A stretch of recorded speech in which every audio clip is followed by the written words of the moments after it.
Welcome to the Deep Dive. Today we're tackling a really common challenge. It comes up a lot when organizations try to improve. Mm, It's that temptation, seeing technology, especially the latest AI or some new digital tool, as the automatic answer for every single problem. yeah, the silver bullet idea. Exactly. And we're using Stephen Higgins' article, Not Every Problem is a Nail, as our guide today.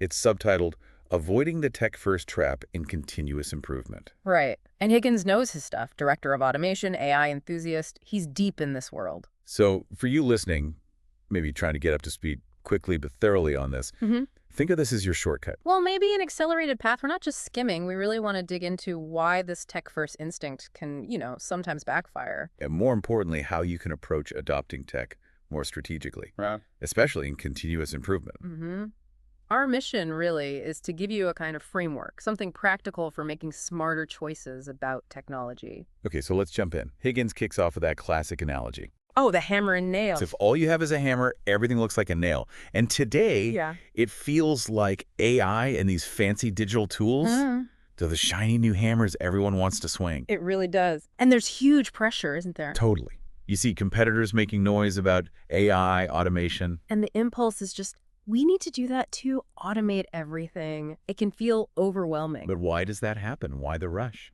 Well, there's a powerful narrative, Yeah. right, about what AI and automation could do. It's easy to get swept up in the hype, the promise. Sure. But Higgins makes a really good point. The tech itself, that's just one part. Right. Things like leadership vision, the company culture, the human factors, they're just as important, maybe even more important sometimes. So when these big tech projects fail, Yeah, it's usually not the algorithm's fault. It's often because the people side, the process side, got ignored or neglected. like trying to force a square peg into a round hole. Exactly, forcing a solution where it just doesn't fit the actual problem. Higgins shares a couple of examples that really illustrate this. Yeah, they're good ones. First up, a company dealing with poor accountability. Things just weren't getting done consistently. Okay. So instead of digging into why maybe roles weren't clear, maybe people were overloaded, their first instinct. Let me guess. New software. Bingo. Implement another ticketing system. And they already had several. Oh boy, and the irony there, right? Adding more tech can actually make the original problem worse. How so? Well, think about it. The root issue was probably something like people not understanding their responsibilities, or maybe just having too much to track already. Mhm. So throwing more software at it without fixing the clarity issue or the workload, it just creates what Gartner calls digital friction. Digital friction, I like that term. Yeah, it's all that extra effort people spend just navigating this mess of tools. I mean, the average worker uses, 35 apps a day? Switching constantly. Wow, 35, that's a lot. It is. So adding another system just slows things down even more. It's like adding another lane to a traffic jam doesn't always help. That's a perfect analogy. Yeah. Okay, example number 2. This one involved errors in a back office process. Yeah. Lots of mistakes, delays. Okay, a process problem. Right, and the immediate reaction. Uh-oh. RPA bots. You got it. Deploy robotic process automation bots to just automate the tasks. Right, and look, RPA can be great for, those repetitive rules-based things. Sure. But here's the catch. If the underlying process itself is flawed, maybe it's poorly documented, full of weird exceptions, just badly designed, And automating it. just makes the bad process run faster. It doesn't fix the fundamental flaws. Uh, And this is a big reason why so many initial RPA projects struggle. Ernst & Young found 30–50% failure rates early on. wow, why so high? Well, the bots hit exceptions they weren't built for, or they automate steps that don't even add value, and the whole thing can just fall apart. So in both cases, the real problem wasn't a lack of technology. Not at all. It was jumping to a digital solution for what were basically people or process issues. Treating the symptoms, not the disease. Exactly. And that leads to some pretty significant risks, as you can imagine. Like what? What are the big dangers here? Well, the most obvious one is just wasted time and, frankly, a ton of money. Right. Resources down the drain. Higgins points out that something like over 2/3 of digital transformation projects don't actually deliver positive results. 2/3. That's huge. It is, and globally that adds up to trillions, literally trillions, in wasted investment. And the main reason for that waste? Often it boils down to not properly framing the problem in the first place. Like, what are we actually trying to fix here? If you don't know the target. You're probably going to miss. There was another survey, project managers, they said lack of clear goals was the biggest factor in project failure, something like 37%. Okay, so wasted money is one risk. What else? Well, think about the people, the teams involved. Morale. Exactly. Imagine pouring your energy into learning some new system, trying to make it work, only for it to flop, or worse, make your job harder. Yeah, that would be incredibly demotivating. Totally. That KPMG study Higgins mentions, 70% of organizations had at least one project failure a year. That really erodes morale. And it creates frustration, right? Cynicism even. Definitely. People experience change fatigue. They're constantly hit with new software, new processes. If those tools don't actually help, They start resisting the next change, even if it's a good one. precisely. It's like being promised a shortcut that always turns into a long detour. Eventually, you just stop trusting the directions. Okay, so wasted money, demotivated teams. What's the third big risk? Well, the most direct one. Yeah. The implementation just plain fails. The tech doesn't deliver what was promised. Right. The efficiency boost, the error reduction, it just doesn't happen. Gartner's research on AI projects is pretty sobering. 85% failing to meet objectives or show ROI. 85%. Ouch. All sorts of reasons. Poor data quality, feeding the AI, lack of user adoption, people just won't use it, or going back to our main theme, just not solving the actual root problem. And we saw that with RPA too.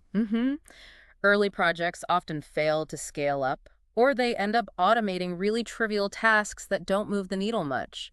Up to half failing in the first wave isn't uncommon. So it's a double whammy. Exactly. You've wasted the investment, and the original problem is still sitting there. Sometimes it's even more complicated because of the failed tech layer you added. And I guess that makes leaders hesitant next time. Oh, absolutely. They get burned once or twice, and suddenly they're gun-shy about investing in any new tech, even if it's a genuinely good opportunity. But it's crucial, as Higgins says. The problem isn't usually the technology itself. AI is powerful. RPA can be useful. Right. It's not the tool, it's how you pick it up and swing it. So the failure usually comes from What? skipping the groundwork. Yeah. Skipping those vital first steps. Really defining the problem. Getting the right people involved from the start. And maybe even considering simpler, non-tech fixes first. Okay, so how do we avoid this? How do we break that cycle of just reaching for the tech hammer? Well, this is where Higgins provides a really useful framework. It's about flipping the script. From solution first to problem first. Exactly. And step one is super basic, but critical. Define the problem clearly. Just state it plainly. Yep. What's actually going wrong? Is customer response time lagging? Are there too many errors in order processing? Put it in simple terms. And crucially, how do you know it's a problem? What's the evidence? Right. And what would success look like? If we fix this, what changes? That initial clarity sounds like it prevents a lot of wasted effort later. It really does. It acts like your North Star, keeps you from just wandering around the tech store, window shopping. Okay, step one, define the problem. What's step two? Determine the root cause. And think about it in terms of, is this fundamentally a people issue, a process issue, or a technology issue? Because it could look like one thing on the surface. Exactly. But the real cause might be different.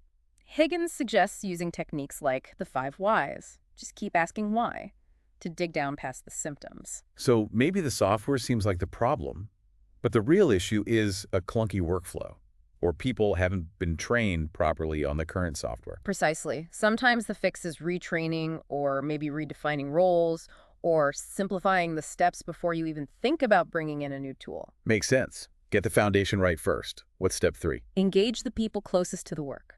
Talk to the frontline employees, the managers. Absolutely. They live these processes every day. They know where the bottlenecks are, what's frustrating, what actually works. And involve them early on. Yes. Get their perspectives, maybe even co-design potential solutions with them. That sounds like it would build buy-in too. Hugely important. If people feel involved in creating the solution, they're much more likely to adopt it and make it work. There's research showing transformations that don't involve frontline folks have a tiny, 3% success rate. Wow, only 3%. Yeah.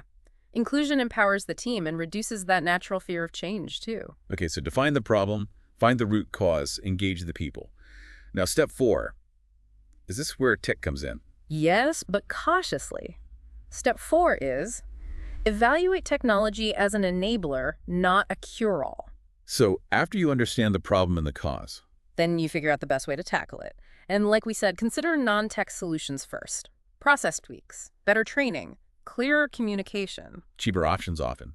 Often, yes. If technology is the right path or part of it, then you choose tools that specifically fit the need you identified back in step one. And do your homework. Right. Cost-benefit analysis. How will it integrate with the stuff you already have? Adopt that mindset of technology is a means to an end. So instead of we need AI, it's we need to reduce manual errors by 50%. Could AI or RPA help achieve that specific goal? Exactly. It reframes the whole approach. Okay, makes sense. And the final step, step 5. Implement in iterative steps and measure the impact. Don't do a big bang rollout. Preferably not. Treat it more like an experiment. Start small, maybe a pilot project. And track progress. Crucially, define metrics up front that tell you if you're actually solving the original problem. Are response times getting better? Are error rates dropping? Use data to guide you. Yes, use that data to iterate. Maybe you need to adjust the tool's configuration. Maybe people need more training. Or maybe this tool isn't the right approach after all. And be willing to change course based on the data. Absolutely. Avoid that set it and forget it trap. You need to constantly check, is the solution still aligned with the problem? That data-driven loop is key to real continuous improvement. So pulling it all together, the big shift is moving away from that technology-led impulse Away from just grabbing the hammer. and towards a problem-led search for the right solution, whatever that might be. Exactly. Putting people and process first, or at least alongside technology. Viewing tech as a helper, not the hero. Don't get blinded by the shiny new object. Yeah. Right. Technology is incredibly powerful, but it amplifies what's already there. It'll amplify a good process, sure, but it'll amplify a bad one just as easily if you're not careful. So back to the analogy. Know when the hammer is the right tool, but also know when you actually need a screwdriver or maybe just some glue. Well put. The most successful companies, they balance the potential of tech with really careful thought about the specific problem, the people involved, and the existing processes. And that means being willing to ask those harder upfront questions Yeah, and being okay if the answer isn't buy new software. and the payoff for that discipline. Well, you save money, you avoid burning out your teams, and you actually unlock the real potential of digital tools because you're applying them smartly. You're solving the right problems with the right solutions. Right. Makes perfect sense. So maybe a final thought for you listening to take away. Yeah. Think about the last problem or challenge your team or organization faced. What was the first instinct?